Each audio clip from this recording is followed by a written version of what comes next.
അശാസ്ത്രീയമായ നിർമ്മാണത്തെ തുടർന്ന് മരണക്കെണിയായിരിക്കുകയാണ് Mavelikkara Iravankara junction.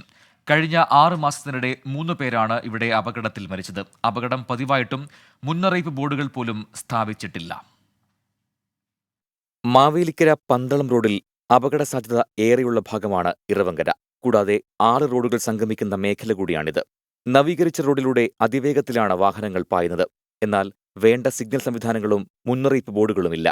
Road നിർമ്മാണം തന്നെ അശാസ്ത്രീയമാണെന്നാണ് നാട്ടുകാർ പറയുന്നത്. കഴിഞ്ഞ 3 മാസക്കാലമായിട്ട് നിരവധി ചെറുതും വലുതായിട്ട് അപകടങ്ങൾ സംഭവിച്ച ഒരു ജംഗ്ഷനാണിത്.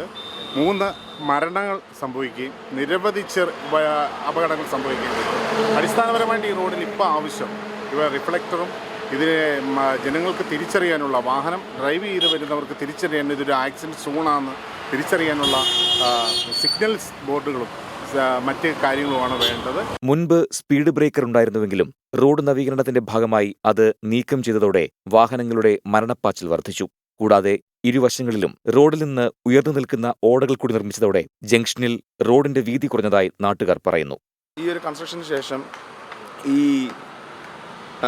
ഓടകൾ ഇത്ര പൊക്കി ഇരുവശങ്ങളും പണിതതിൻ്റെ ഫലമായിട്ട് ഈ കടകളിലേക്ക്, സമീപത്തെ ഈ കടകളിലേക്ക് വരണമെന്നുണ്ടെങ്കിൽ വണ്ടി പാർക്ക് ചെയ്യാൻ പറ്റുന്നില്ല. ഇപ്പം തന്നെ നമ്മുടെ വണ്ടി ഇവിടെ വെച്ചിരിക്കുന്നതിന് തൊട്ടപ്പുറത്ത് തന്നെ ഈ ബസ് നിൽക്കുമ്പോൾ നമുക്ക് ഇവിടെ വണ്ടി വെച്ചിട്ടും അകത്തോട്ട് പോകാൻ പറ്റത്തില്ല.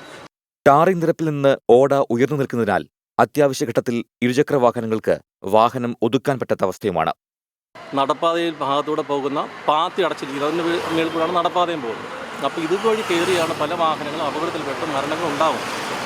ഇവിടുത്തെ അപകടങ്ങൾ ഒഴിവാക്കാൻ ആവശ്യമായ സിഗ്നലുകൾ എത്രയും വേഗം ഈ ഭാഗങ്ങളിൽ സ്ഥാപിച്ചെങ്കിൽ മാത്രമേ അപകടങ്ങൾ ഒഴിവാകൂ. പലതവണ പരാതി നൽകിയിട്ടും ഒരു പരിഹാരവുമില്ല. ഇനിയും അധികാരികൾ ഇടപെട്ടില്ലെങ്കിൽ ഇറവങ്കരയിൽ അപകടങ്ങളിൽ ഇനിയും ജീവനുകൾ പൊലിയും. 24 മാവേലിക്കര.